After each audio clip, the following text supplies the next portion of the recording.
Fireside Tales.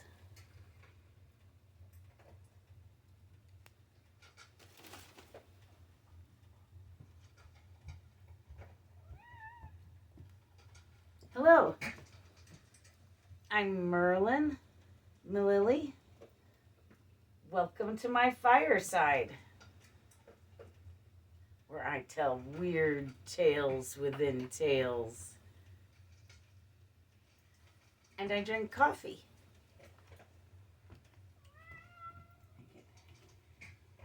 So,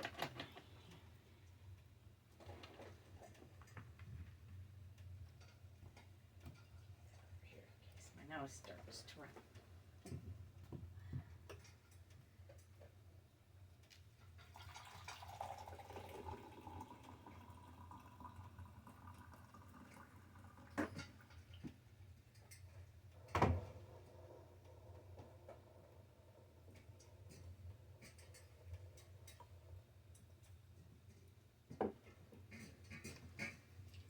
I drink coffee from my skull mug because I'm a deadhead.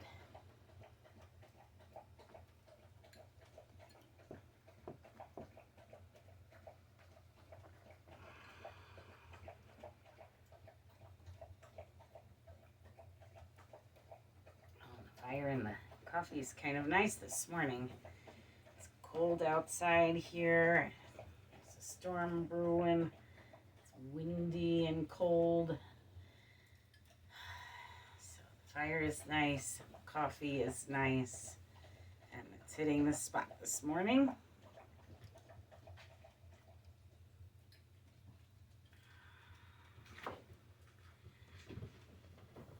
So every week here at Fireside Tales, we discuss the Grateful Dead, but not in the way you might think. I'm a deadhead. Yes, which means that I'm a big fan of the Grateful Dead. It's a 1960s acid rock band. I really like them. Yes, but they come up every week here at Fireside Tales because every week here at Fireside Tales we discuss reincarnation. And we discuss a place called the Akashic Records, or the Akasha. It's a metaphysical library, not a physical library. Like, there actually is in Escondido here in California, a place called the Metaphysical Library. I used to go there occasionally when I lived in Escondido, but that's not what I'm talking about. I'm talking about the Akashic Records. It's a library that is ancient and can only be accessed through meditation. Hi. I'm kitty sitting. This is the kitten, Chowda. She made a little noise on our last episode, and I've been kitty sitting. I'm getting quite attached. She's really cute. This is Chowda. She's making her film debut. In case you're wondering who I'm saying hi to, she's just out of sight. Anyway, so the Akashic Records.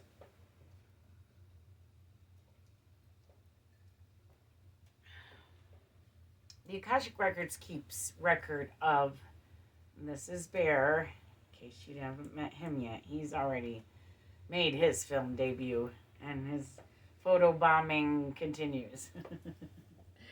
So, Bear, come on. No, go eat your food. Go eat lunch. Go. Anyway, so the Akashic Records, it's a place that holds record of every soul. And so in it, everyone has a book And in the book is a record of where your soul has been, when your soul has been, who your soul has been. So I have had access to the Akashic records since I was a teenager. Through meditation, I was given a key by one of my spirit guides. I only go there with my spirit guides. We did a guided meditation on the show here to meet your spirit guides.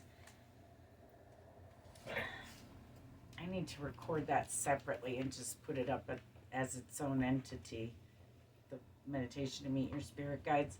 But I don't recommend going to the Akashic records without a key, without permission, without your spirit guides.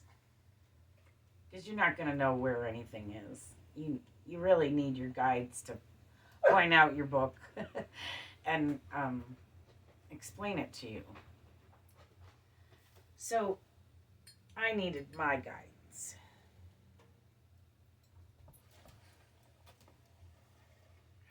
Bear, please don't knock the camera over. Go eat your food. Anyway, so that was almost really horrible. Anyway, so in my book, we've been discussing threads. My goodness. No, Squeaky. Everybody wants to get in some photobombing. There's a storm coming, so they're all acting a little nutty. Sorry, Squeaky wanted to drink my milk with his lunch. I just fed them all. You'd think they'd be chill. I fed them because I didn't want them to be this way, and they're this way anyway. Bear, don't do that to Squeaky. That's not nice. Squeaky, don't jump up here. Oh my goodness. Oh boy. So, Bear, stop it. Will you please not knock everything down and go eat your food? Sorry about that. Action adventure. Oh, so anyway, in my book, there are threads. One of them is the Grateful Dead, and there is a specific past life connection to the Grateful Dead that I have personally. But we're not going to get into that today. You can watch our second episode, I believe it is, from season 1. Please don't. Sorry, she's attacking my camera. I can't have that. So, let's see here. So every week we talk about my threads, one of which is smudging. And I smudge every week. This is dried sage. And I have a cauldron of water here to put it out with. Before you light your sage, make sure you can put it out.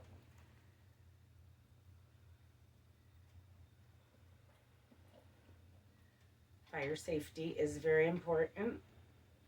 Fire is also a thread.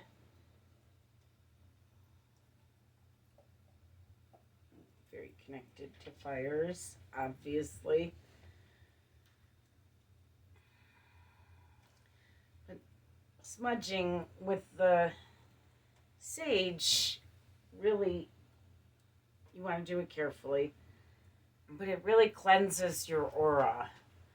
And it takes all that weird stuff that people project at you and just like washes it away.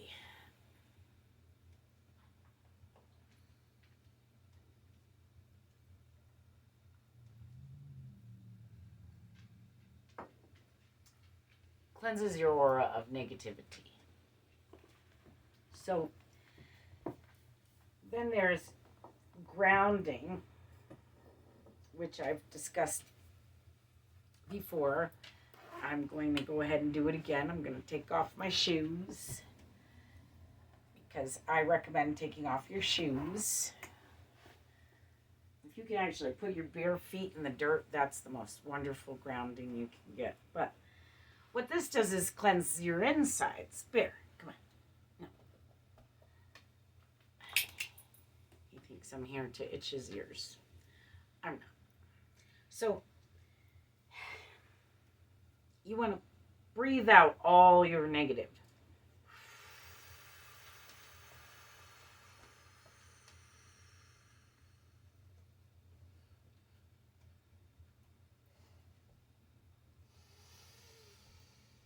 And then breathe in positive. And think an uber positive thought.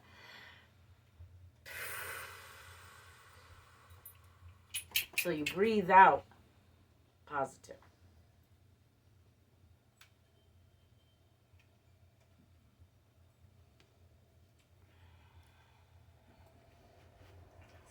Put my shoes back on. So fire safety is very important. I have a kettle full of water on top of the stove, and then I have my cauldron of water here. I also have a sprayer in the kitchen that's close enough to reach. If you have an outdoor fire, firstly, you want to make sure that you have a proper fire pit dug and it's lined with stones and that there's no overhanging branches or that none will even grow into the way, because you know, if you build a fire pit, you may as well leave it for someone to use after you. However, in the rainbow family, when you go to a rainbow gathering, you're supposed to leave only footprints and leave no trace of you. So all the fire pits have to get cleaned up before we leave the forest.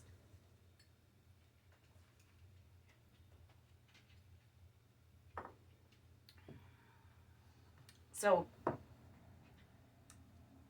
you want to have a bucket of dirt and a shovel and a bucket of water or a pot of water. What I like to do is keep my water in a pot on top of the fire on a grate so that I'm not just having water by the fire, but heating water by the fire.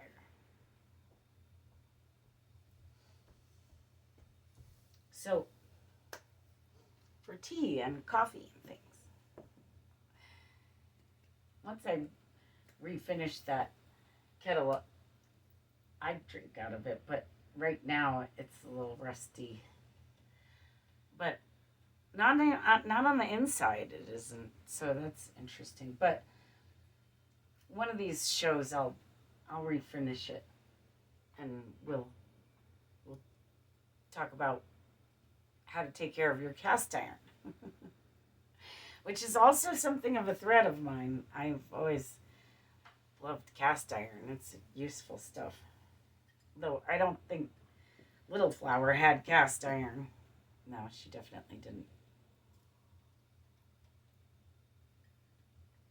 And Little Flower is the person we've been discussing this season.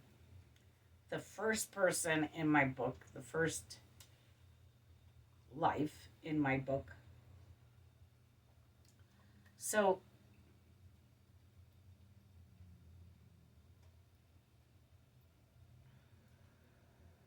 meditating is another thread.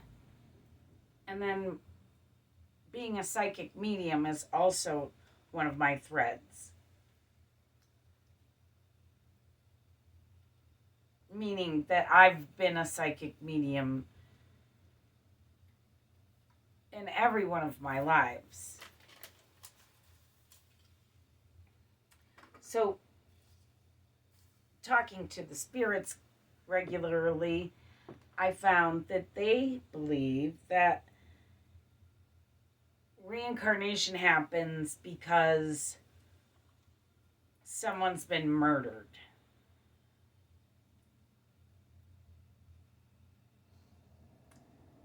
which I haven't been able to disprove, and it seems perfectly logical to me. And most of the people that I have been were murdered. And some of them are even documented in history. So I'm going to tell you the story of the Grateful Dead now.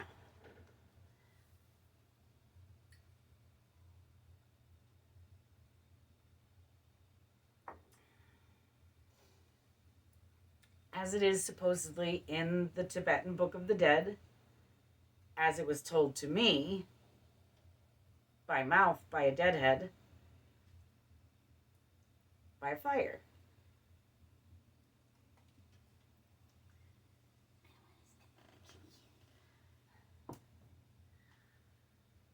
Once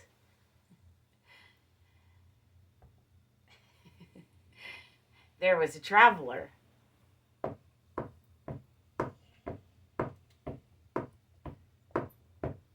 It was so long ago that she traveled by foot.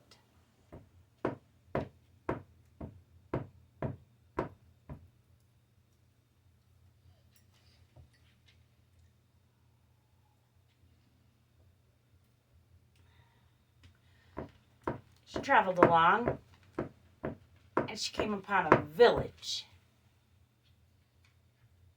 There was a crowd. The crowd was squabbling. As she got closer, she realized the crowd was standing over and squabbling over, quite literally, a dead body.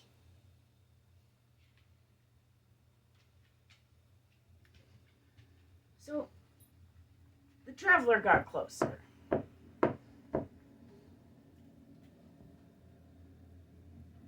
And decided to stop the arguing and the bickering and the disrespectfulness that was happening above this poor man's body.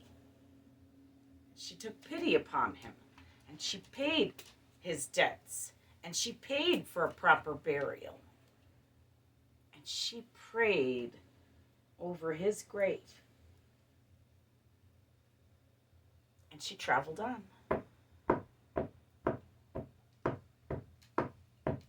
Till one day, decades later,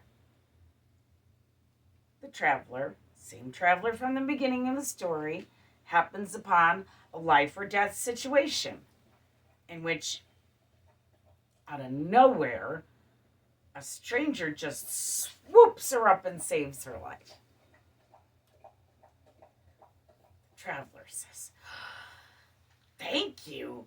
Who are you? Where did you come from? Why did you save my life?"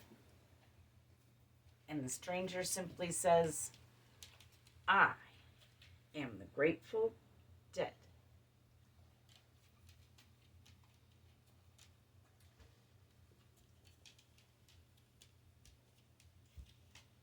It's an old Buddhist story. Buddhists believe in reincarnation. I believe in reincarnation. The story of the Grateful Dead is about reincarnation. And I'm not talking about zombies or possession or anything like that. I'm talking about a body dies, man dies, they're reborn in a brand new baby body, and then they live a new life. Reincarnation. That stranger, that man with the debts, died. The stranger was the same man with the debts later, decades later, meaning he grew up in his new baby body to realize that when he was dead, someone did something really nice for him. And he wanted to repay that debt. And so he did. because he was grateful and dead.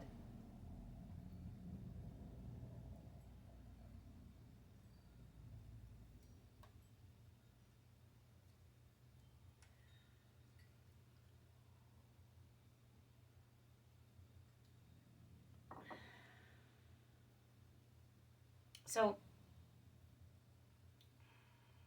in my book, there's this watermark, in which everything before the watermark is light and sandy and dry, and everything after the watermark is dark and wet and muddy. I think it marks the Great Flood. It definitely marks when time changed from BC to AD. And it marks where my lives change from long lives to much shorter lives. So, by long lives, I mean like lives where I lived thousands of years, or at least over 1,000. I know it seems nutty, but there's a king's list from the same time period, carved into stone in 3 different languages, which documents the same phenomenon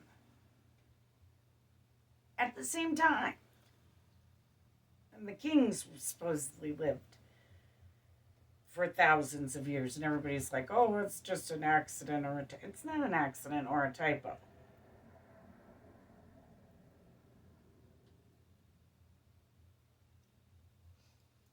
People lived longer before the flood, and they live shorter now.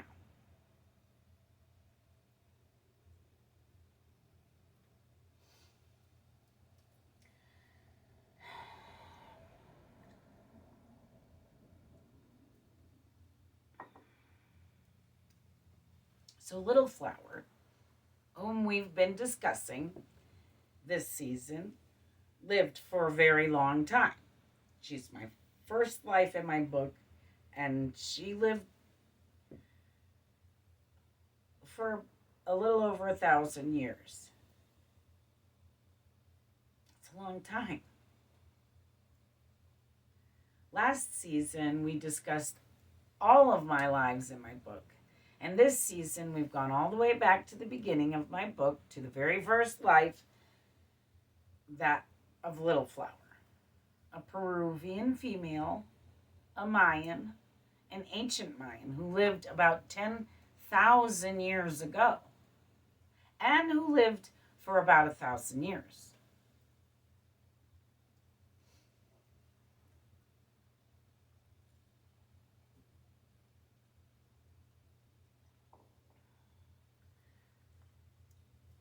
So we have discussed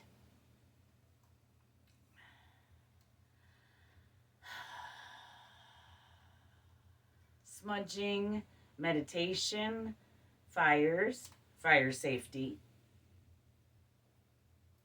angels, astral travel, light, the culture or time period of Little Flower. We've discussed what we know, his story, and what I know, her story. We've talked about Little Flower's birth parents, Eagle the Lucky and Singing, both healers, both ancient Mayans. We've covered Little Flower's childhood and how she was put to heavy labor at about 12 years old. We talked about Little Flower's teachings from her parents on long walks, which was basically her school. Learning how to sing and meditate and grow food from her parents on these long walks.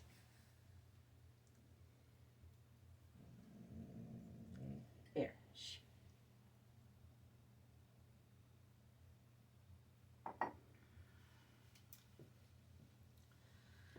Oh, so today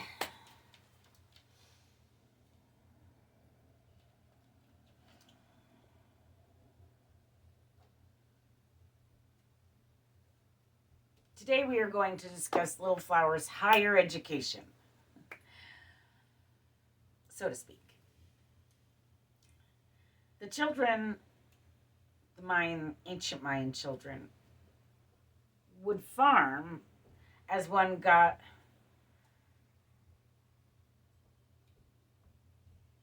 a little older than 12. A lot older than 12.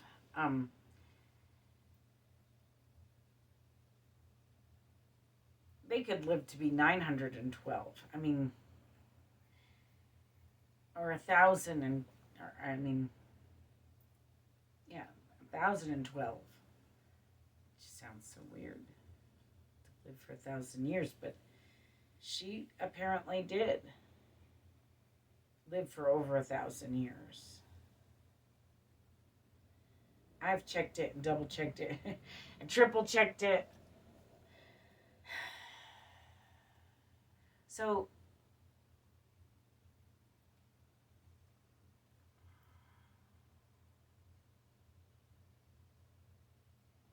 this was so long ago. There was no school or college for one to attend. So, the children would farm and they would learn different trades after farming was done. They would do heavy labor with the stonework and then farm inside the stonework that they carved, and then they'd be assigned to like harvest or seeds or something like that as they got older, and then eventually just shifted to basically desk work. So as they got older, considering they got so much older, they really didn't have to work hard. It was the 12 to 20-year-olds who busted butt in the tribe, and the rest of them kind of just had, it wasn't busy work, but it was more like desk work. Only there were no desks, no chairs, no buildings, really. So Little Flower taught meditation for quite some time. And as she taught, she kept learning. Her parents being both healers, Little Flower began to learn all that her parents knew and could teach her. So, in modern terms, she taught her way through med school. She eventually became the tribal healer when she was very old, and her parents had passed on their legacy to her. The ancient Mayans didn't really have the modern concept of retirement, so you just busted butt until you dropped. And that's just how it went. There were no child labor laws. There were no, elderly labor laws. There were no mandatory retirement packages. No retirement packages. No packages. There wasn't any of that yet.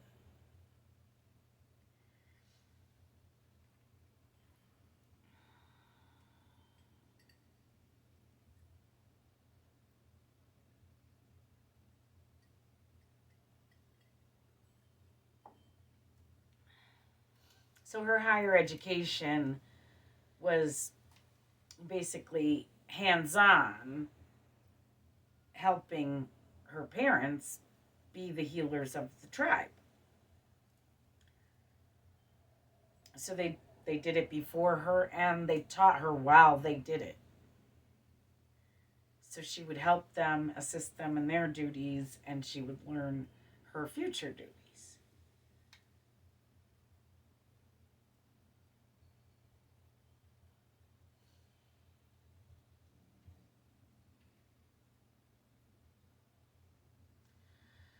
And as healer, she went on to do amazing things, which we will talk about in future episodes. We only have less than 10 episodes left of the season 2. So we still have to talk in more detail about Little Flower's profession. We discussed her higher education today. We have to discuss her long life and her loves. And we need to discuss whether or not we think she was murdered. And we need to discuss whether or not anyone would have any motives to murder her. Her afterlife. Then we'll devote a whole episode to time, because it's a weird and fickle, funny thing. And we're going to give our last episode of the season to discussing the Great Flood. So,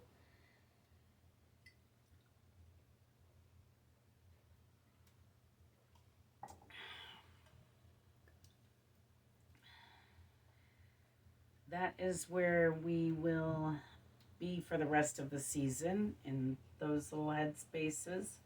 And so we still have a lot more to cover.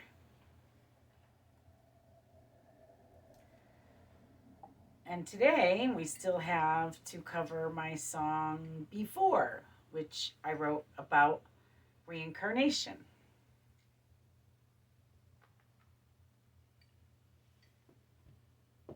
So I'm going to go ahead and sing that for you now.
was when I was where I was before.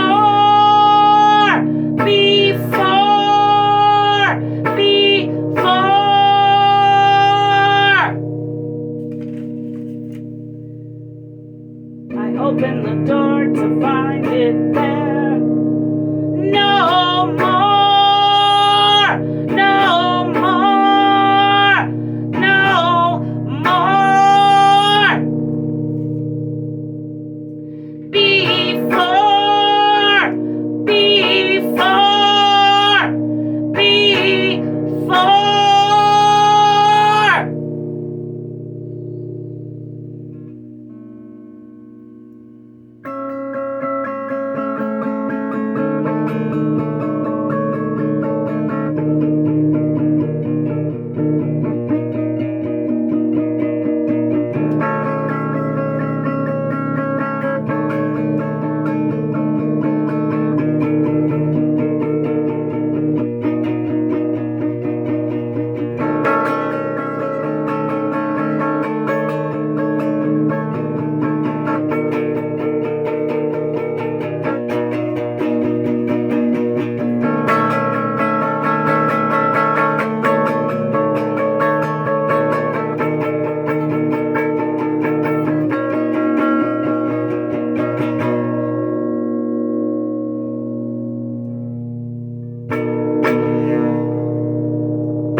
Now I'm warm.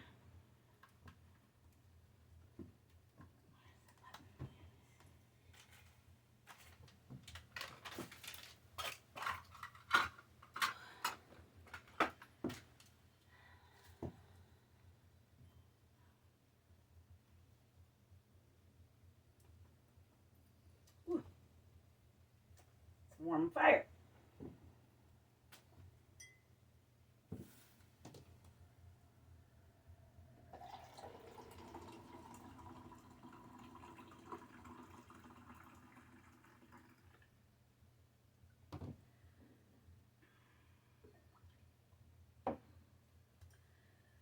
Whew.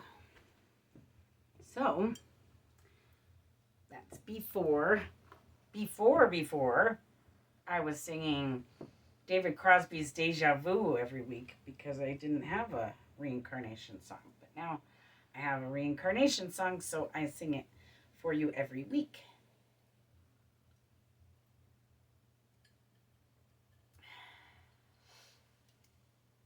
So we're well into the holiday season. I'd like you all to have a happy and safe holiday, whatever it is that you celebrate. I like to just say Merry, Merry. May your merriment be merry. That's all I wish for you.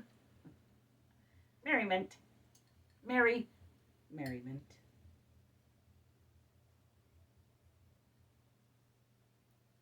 So,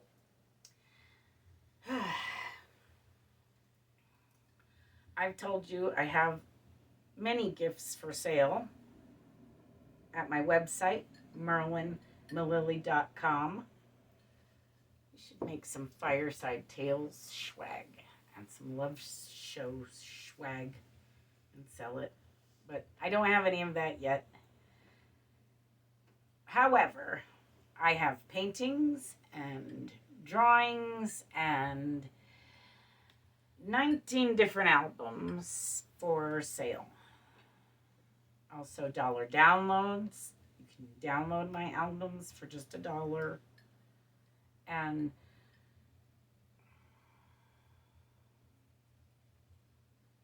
I think that's about all I have thus far. Though I soon will have like I said, some Fireside Tales swag and some Love Show swag and some Merlin Mililli swag. Maybe even my new band swag at the website too. Um, I'm not sure if I'm in a new band, but I might be in a new band. So, yay!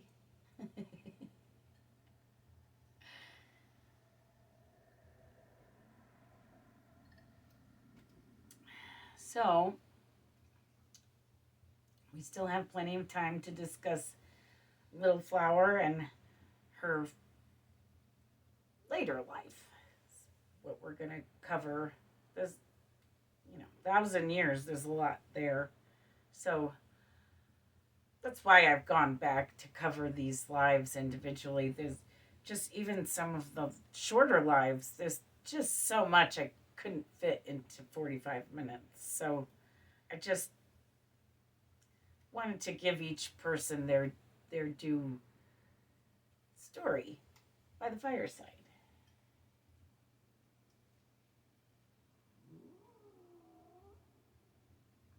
Oh, that's Hobo's noise that she makes at the new kitty. She doesn't like her at all. I think you've seen Hobo's tail on Fireside Tales, but I think that's about it. She's the one with the black fuzzy tail. If you see that come into the screen, into the view, into the shot, that's Hobo. She has a big black fuzzy tail, and she doesn't like the new kitten, who's doing a perfect kitty loaf over there, just off camera. You can't see it. Sorry. Nonetheless, I hope you all have a safe and happy and warm holiday. And thank you for watching. Thank you for watching this whole season and the season before. Any of you who've watched the whole thing, really, thank you.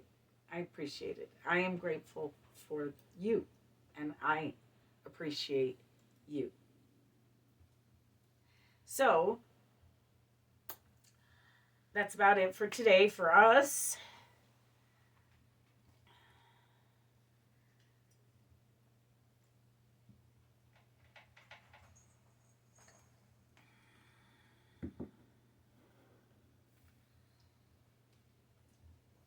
Have a weird and wonderful weekend.